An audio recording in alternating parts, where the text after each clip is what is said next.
All of this has happened before, and all of this will happen again. Misha here, and I wanted to talk to you about our ancestors coming to Earth 100,000 years ago and their struggle across the stars. To that end, in another model and gun video, we have the Eaglemoss Storm Carbine, at least the semi-automatic version for civilians. And we have models of two of the great space galleons of the past, BS-75 Galactica and BS-62 Pegasus, which was tragically lost during the trip to Earth because some people cannot do math. So I thought we would talk about both in memoriam. But first off, let's take the Storm Carbine to the range. Beretta Storm.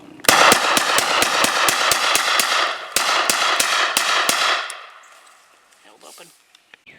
Beretta Storm.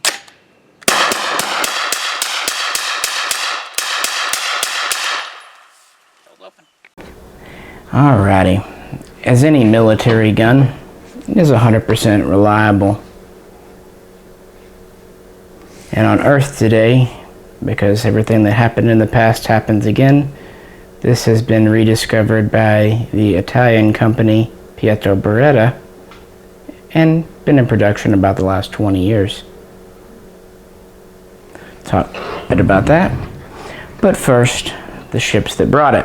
The Storm Carbine, the Leonin Storm Carbine, was the primary small arm used on board ship by the Colonial Marine Corps, CMC.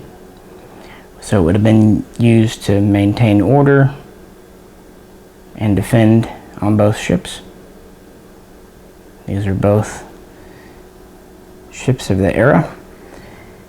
What a Battlestar is, it's a combination battleship and aircraft, or in this case spacecraft carrier. And the Galactica, the last remaining Battlestar, was a participant in the first Cylon War against evil machines, led by the Imperious leader Bender. It was over 4,700 feet long. During the First War, when things were more manual, it had a crew of 5,000. After the war, as automation came into the colonial fleet, it had a crew of about 3,500. Had 2 flight pods with 2 main flight decks. Carried around 80 Viper space superiority fighters. It started with the older Mark II. Also transitioned to newer models like the Mark III and Mark VII. It carried electronic warfare ECM craft known as Raptors to support operations. And it also carried transport shuttles. In its battleship role, it had 24 main kinetic energy weapon batteries, essentially big guns. It also had 12 missile silos. They could launch regular cruise missiles or nuclear.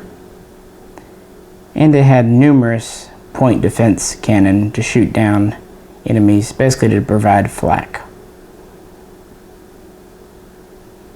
It was faster than light capable, a technology that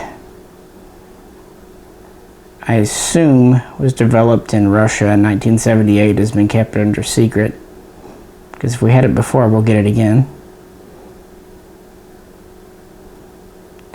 But that was the older Battlestar. After the first Cylon War, newer models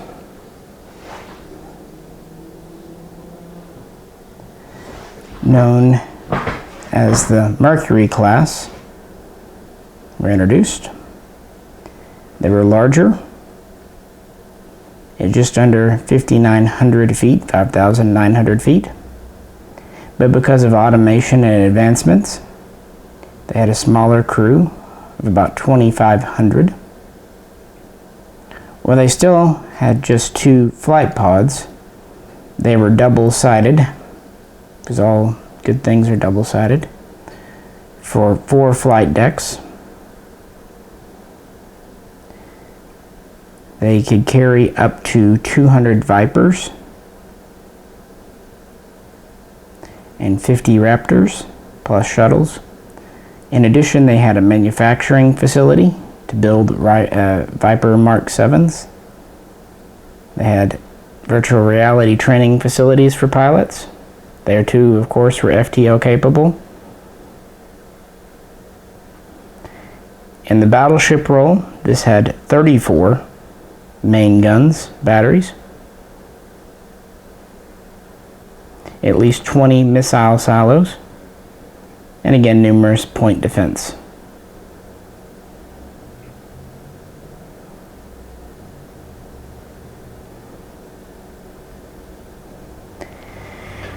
And again, both ships were defended by the Colonial Marines, and their standard onboard ship weapon was the Leonis Storm Carbine, featuring a red dot sight and usually a barrel extension to provide flash suppression for quarter use. This one doesn't have it. And a 15 round mag is standard.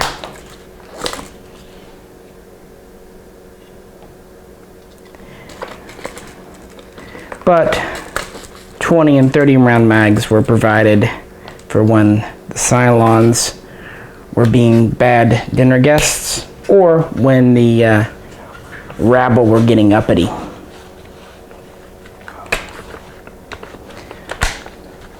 Before being adopted into the Colonial Marine Corps, this was standard issue on the planet of Leonid, used by their police and military. And it's a good choice for onboard ship because you don't want to over-penetrate, either because there's people in the next compartment or there's nothing in the next compartment because it's space. So while a full-powered rifle is great planet side, onboard a ship, something with a ability to stop when it hits metal, at least metal aside from a Cylon, is good. Also, it's nice to have something relatively compact and lightweight, which these are. This civilian version here has a 20-inch barrel. Military versions could have 16 or even 12-inch. Select fire is an option, known today as the MX4. And these feed from what we would consider today Beretta 92 magazines, which means that probably there was an equivalent to the Beretta 92 100,000 years ago.